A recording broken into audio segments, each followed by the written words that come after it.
Hi guys, my name is Gif Momaguju, and in this tutorial I'm going to show you how you can start to work with Excel data and Jupyter Notebook using Pandas, right?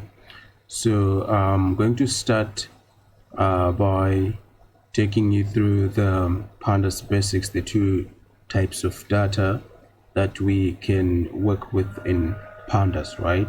So Pandas has got two data types, the series and the data frames, right?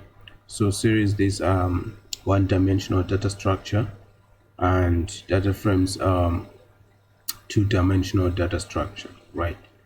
So without wasting much of your time, guys, let me show you the end result of what we'll be doing in this tutorial, right?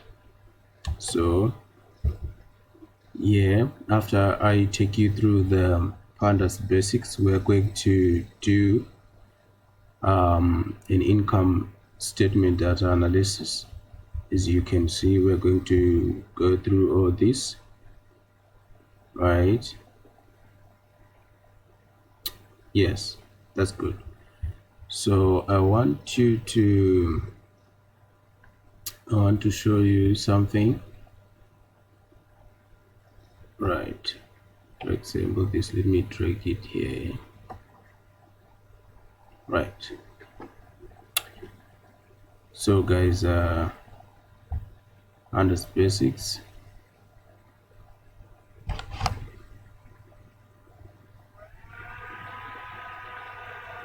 right? So it's loading, right? So yeah, I'm going to take you through series and then data frames, yeah, things like that. So guys, let's get started, right? So let's create a new Jupyter Notebook window.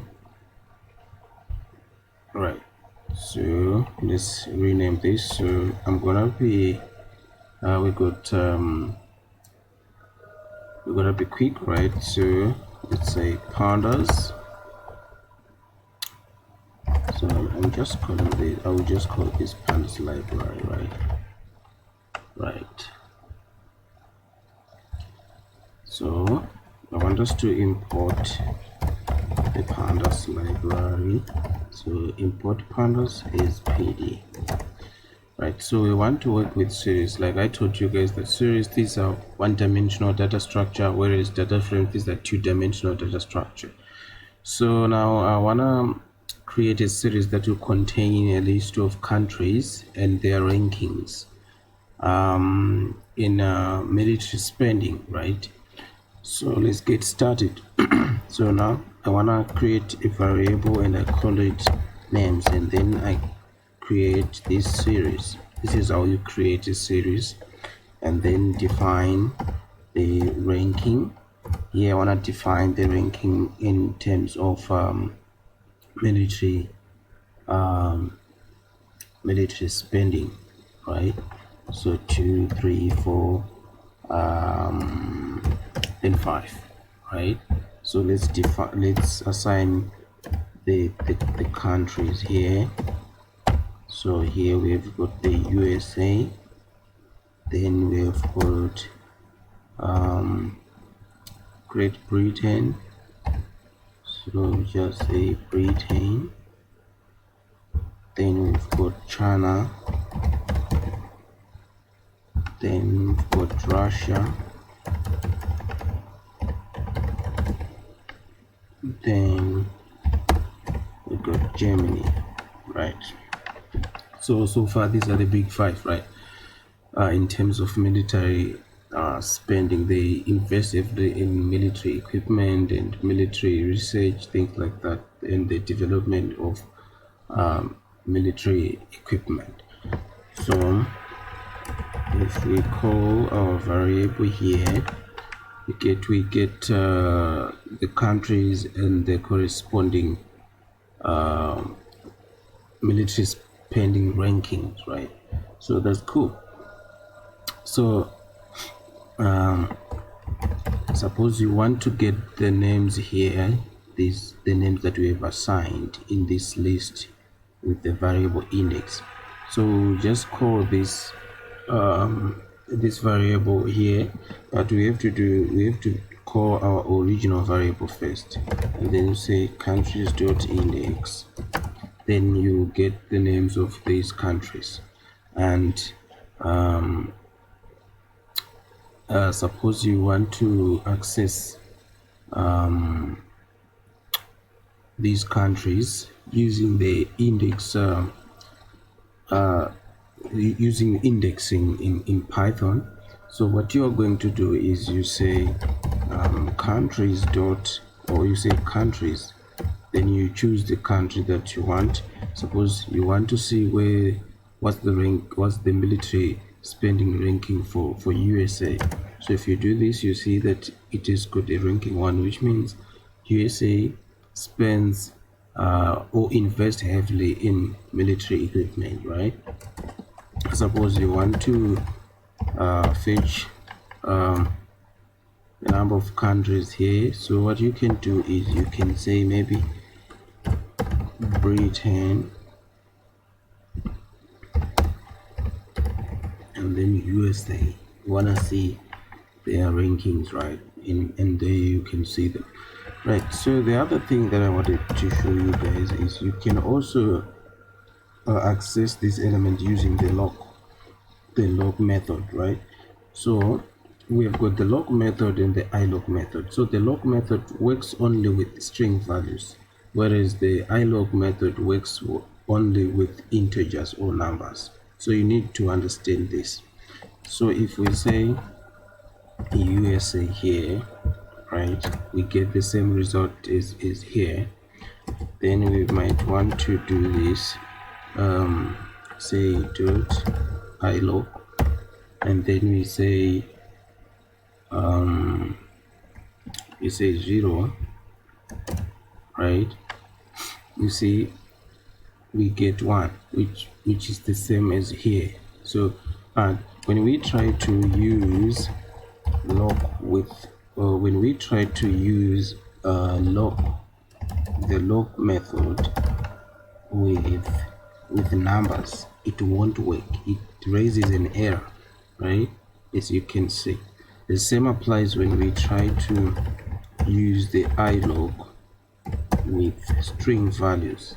It doesn't work like this. It raises an error, right? So basically these are series, right? One-dimensional data structure. The data is not tabular, it's one-dimensional, right? Whereas data frames, these are two-dimensional data structures. The data there is structured in such a way that it has got rows, it has got columns, right? So let's dive right into data frames. So here I'm gonna say data frame, right? So I want to create a data frame from the dictionary of Python list, right?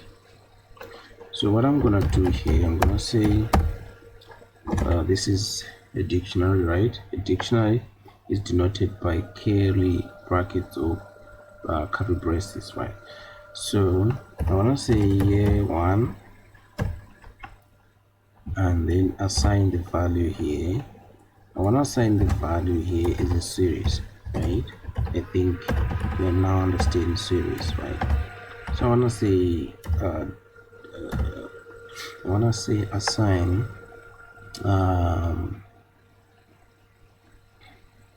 I want to assign all right, these values. I'll say 50, then 20, right?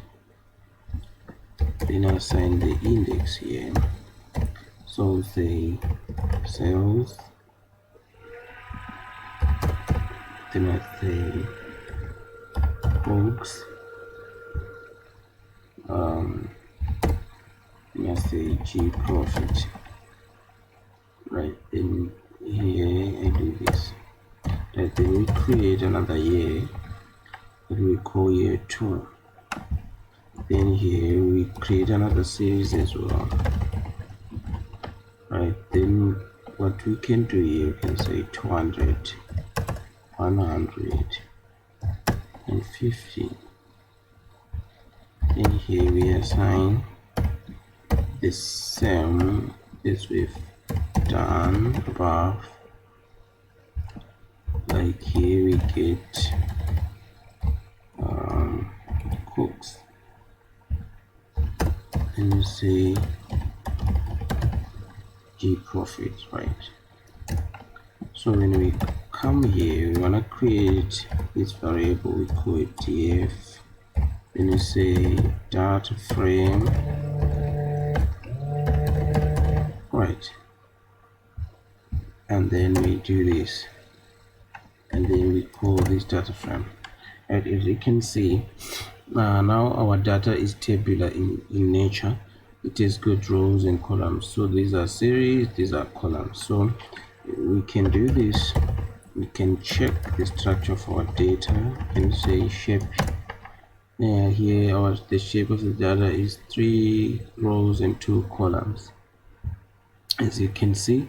Whereas here, if we want to check the structure of our data, you can see that there are 5 rows. So yeah, that's the difference there. So even if we do columns here, and even if we do check the index and stuff, or no problem, if the index notation doesn't work right, no, not doesn't work, it works, but use the wrong data frame. So yeah, as you can see, so that's good, guys. So now I think it's time that I think you now understand the difference between series and data frames. And once more, guys, series a one-dimensional data structure, and data frames are two-dimensional data structures, and they are tabular in nature. They contain rows and columns. So this is quite important, guys, if you ever want to progress in your data science journey, because you can use Pandas to further your data science journey, because you can do data transformation, data manipulation, data cleaning, and data merging, things like that. So even in machine learning, yeah. So guys, I'm super excited, and I hope that you have learned 1 or 2 things from this. So without wasting much of your time, let's proceed to our example today. Right, so let's do this. Let's say income data exploration. Yeah, I just want to avoid the analysis thing. So here, if we say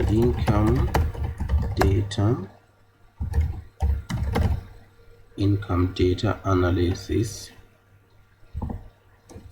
right? So what we need to do right now is we need to import pandas, right? Each time that you want to work with pandas in Jupyter Notebook, you need to import it. So what we are going to do is import pandas is pd, and I want us to import some libraries. So here, let me say and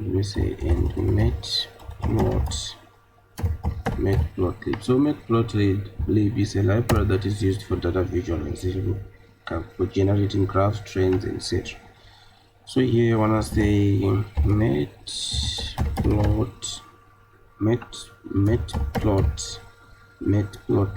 inline, then import matplotlib.py plot is plot. So right now our setup is complete. What we need to do right now is to load data into Jupyter notebook. So we are loading Excel data. So this is data for income statement, right? So we say read underscore CSV, not CSV, but Excel, because the data that we are going to work with is in Excel format. Then income statement dot XLSX, that's the data format in Excel. It is called this XLSX. All right.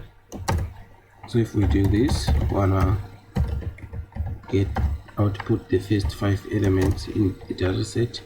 So here you see income dot head and stuff. That's it.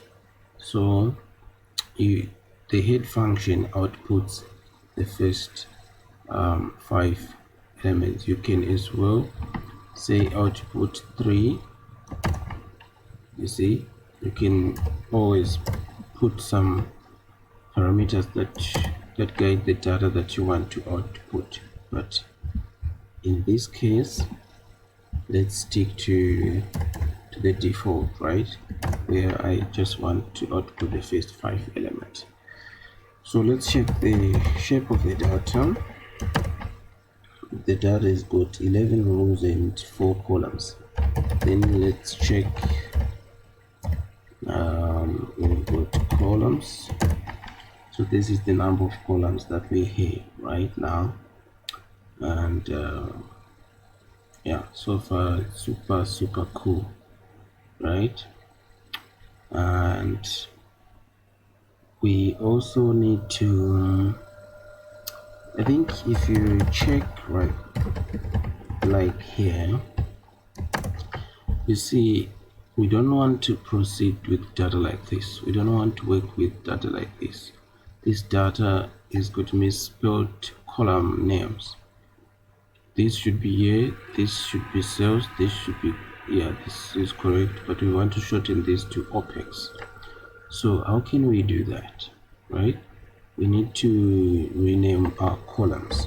So let's say rename columns, right? So what we need to do is we need to do this. So we do dot rename, so we use the rename function, and then we call up the column, and then we call up the dictionary. The dictionary is a key value pair, right? So we, on the key side, we write this misspelled spelling there, and then we, on the value side, we write the correct spelling that we want. Like here we write sales, right, and then we write sales, and we leave cogs as it is. Then we choose operating expenses, and then we say OPEX, right, operating expenses. So if we come here and call the first 5 elements, we should see our the changes applied. So now you see we've got here sales and stuff. So even if we call again the column names, you see now we've got good column names, right? So right now let's check for missing data. So check missing data. So to check for missing data, we can say, we can call the data frame income, and then we say is now, right, dot any. So what's happening here is the is now function is will check into this datagram, into this data frame, right, to see whether there are any missing values, right? Then if we do this, you see it's saying false, so it means in this column there are no missing values, even in sales, even in COGS, even in OPEX. So that's good. Our data is good. Right, then I think let's do something cool here. Right, we need to start adding columns, right, to our data. So what we need right now is we need to add the gross profit column. So let's say add gross profit column. So to what we are saying, add gross profit column, right? So what we do is we say, okay, we call this data frame, and then this is how you create a new column in Pandas, right? So we say G profit, but let me do this, G profit, and then you do this. Gross profit is sales minus so we're saying income sales, then we say minus so we're saying income sales minus COGS, right? So we do this income sales minus COGS, then we do this. So if we call the head method, you see we've got the gross profit function, and what this is done is 1000 minus 150, then we get 850. That's it. So let's add a column. Let's add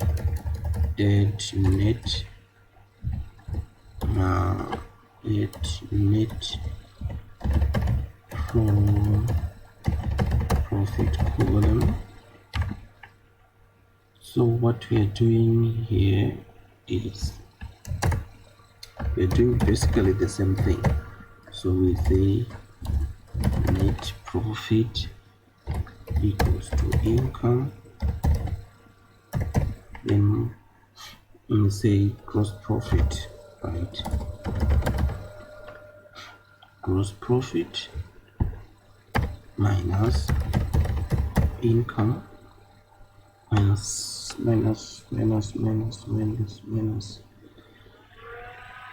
OPEX, right? Because it's operating expenses. So if we call the head method like here,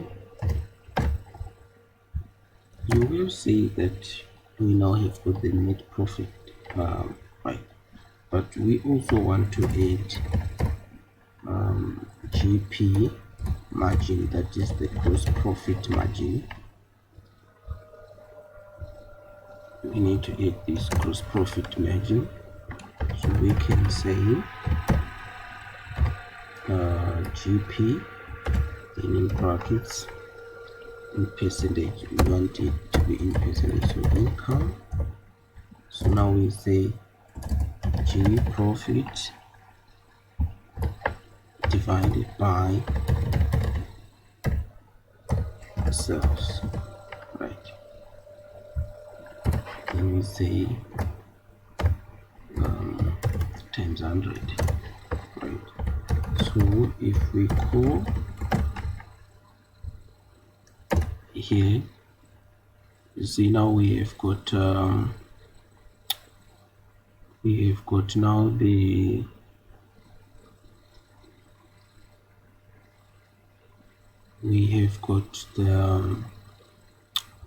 this column for gross profit. So what we can do here, we can say gross underscore profit. Suppose in future we might want a separate figure for gross profit, so we might say like here, whenever we call this gross profit, it gives us this, but all the same, even if we call income dot head, we can still get this. just something that I thought you should know. Then let's add a net profit margin. Net profit margin here. So net profit margin, we are doing this basically the same thing. So we are saying net profit, not profit, but right is a percentage like here. Then we say n, okay, n profit divided by income sales, right? Then we say times 100, which means if we say net underscore profit, then we say income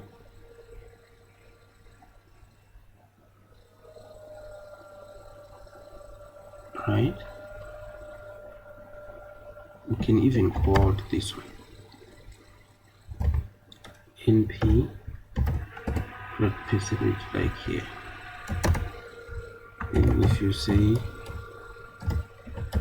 net profit like here, it outputs like this, you see.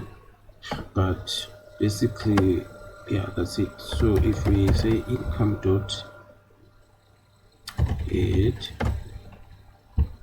you will see that we have the net profit margin there. So let's check the shape for data again. You see the shape for data has changed. It now is got 11 rows and 8 columns. Let's check the columns for data. You will see that, yeah, we have added some columns there, right? So now let's navigate to descriptive statistics, right? Descriptive statistics. These are the mean, mode, median, things like that. Standard deviation, right? So in order to check, so what we can do right now is we can say describe. So if we call the describe method, you will see that we get the count, which outputs the number of elements in our data set, the mean value, which is the average value, the standard deviation. So you need to be very good in interpreting this data. For example, what if the mean is above the standard deviation? What if the standard deviation is below the mean? You need to understand all that. You need to understand also, okay, this one is straightforward. This is the minimum value in the column here in sales, maximum value, things like that. So it's not that complicated, right? You can do this as well in this format. You can say print dot describe, right? And then you get it like this, right? If you print it, so you choose whichever way you want to output it, right? So that's cool, guys. That's cool. And at this point, let us access data using the accessing data using, okay, just accessing data, right? It's access data here. So we want to use the, for example, if you want to access single columns, you can just say data, then you choose the column that you want to output, right? Even when you want to filter data, for example, let's find out if there are values which are greater than 2000, in the column of cells. You see? Yes, so let's confirm the first two here. You see that the first two are less than 2000, so it's saying false, false, 1 0 and 1, so that's correct. So let's proceed with accessing our data. So suppose we want to get this row only.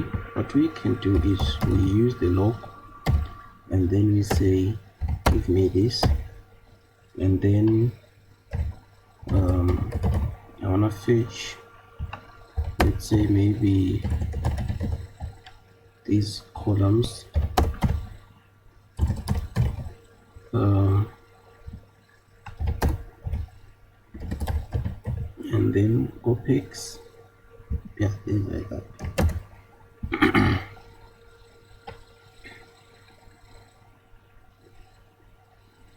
Right, so you see, what's future warning passing list, like with any or with any raise key error in future, you can use re-indicate an alternative. Okay, right, let me do this right now. Let me change here and do this, right? So you can say income.log, give me from 0 to 1. Okay, let me check something here. I want to correct something. Right, so I'll say dot log like this, right? And then I might want, okay, give me everything here, give me all the rows. That's what this semicolon stands for. Everything in year, in this year. You see, right? So you might as well say, okay, give me let's say the first 5 elements in year, in column year and cells. You see, that's how you output these things. And like I told you that you can even output the rows that you want using this log function. For example, 0 to 1, 0 to 1, then you choose year, then you choose cells. You see, you might even choose columns, more columns there. So the log function only works with strings. So let's explore the ilog. Then ilog is the ilog here. So the ilog now is you can say, okay, I want elements from 5 to 8, right? But the columns that I want are 0 1 2 3, right, like this. So if you execute, you see, you get all these, right? You get the year. So what happens now is with log, right? Okay, let me do the same example with log. So dot log, then here I specify that I want from 5 to 8. Then I specify that I need here I need cells, right? I need cogs, and then I need OPEX. Right, let's compare these two. Right, so what's happening here is with log you get the results from the number starting from 1, 5, 6, 7, 8. 8 is also included, but with ilog 8 is excluded. You need to understand that whenever you are slicing out elements from your data set, or you're accessing elements from your data set, you need to understand this, right? This is very, very important. So guys, I haven't shown you this. Let me dive to data visualization. Right, just a few graphs that I want to show you. Right, for example, we might say, all right, let's output the sales value is a histogram, right, like this, you see. Or you might say, let's output OPEX, right, is a histogram as well. You see, you can do lots of things. But now I want to introduce you to Seaborn. Seaborn is one of my favorite library for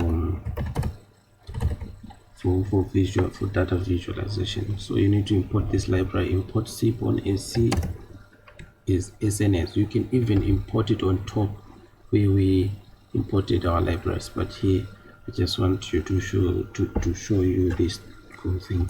So you can say SNS distribution plot. You may want to come up with something like this. So it's dist plot, then you say A equals to, in this case, income. Then we specify the column that we want to output the distribution plot for. Then here we say KDE equals false. All right, equals false, right? So if we do this, you see this is the distribution plot, how it looks like in if we use Seaborn, right? All right, that's it. So sometimes you might want a bar plot, so you may say SNS bar plot, SNS dot bar plot. That's good. Then you say equals to income dot index, then y income, then you specify the column that you want, right? Like this. You can see this is now the graph for our cells. It faced our cells were 1000, 1.68, and they were growing. In this year they collapsed. You know, at least we can see the trend, right? We can as well copy this, right? We can as well copy this and change here to cogs, right? So you know, you can see these trends. There's a lot that you can do here, right? There's indeed a lot. So here we want to change this from bar plot to line plot. Line plot, please plot for us OPEX, right? So that's, you see, you can do that, right? So now you can say, all right, give us the label. So plt dot y label. Wanna label the y axis. Okay, the y axis is already labeled, so let's label the x axis. So we can say here right? plt.x label here. Then you wanna, okay, before we do that, let's put the title here, plt.title. Then you wanna say OPEX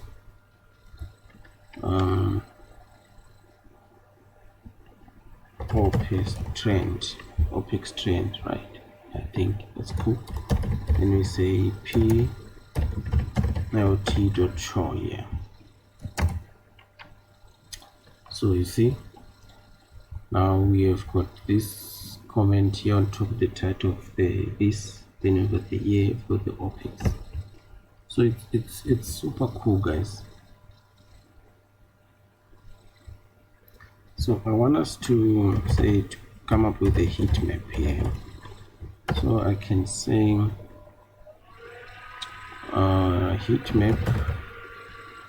Then I can say data income are not true. Is it are not true? I'm not sure, but I think I've forgotten this. Yeah, but that's how we come up with the heat map. But hey, the contents here are too much. But basically that's how we come up with the heat map. But yeah, here the contents are not looking very well. Yeah, so we can just delete this one. But basically, guys, this is how you can do this, data visualization. Super handy. You can do lots of stuff here. For example, there's something that I want to show you. For example, we might want to check the correlation, right? I just want to check, but it's not necessary. Just want to show you guys how these things work, but it's not necessary. Right, so I want to come up with the correlation matrix here. So we'll say correlations equals to income.correl.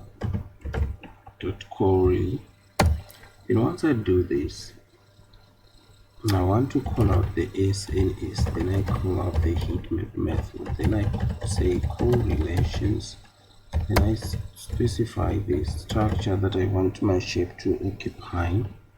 So it will be a square.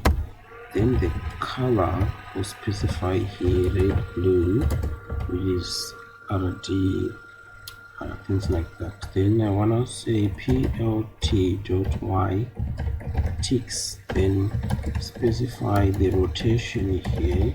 Rotation is going to be 0, and then plt.x ticks, then I want to specify the rotation here is gonna be 90. Then I want to say plt.show. Right, so if we do this, we come up with this I call a correlation matrix.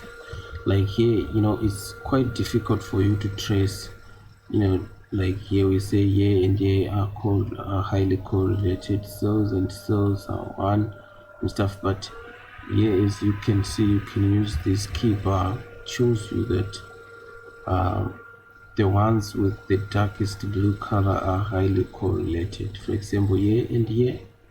So these ones, they've got a correlation of 1.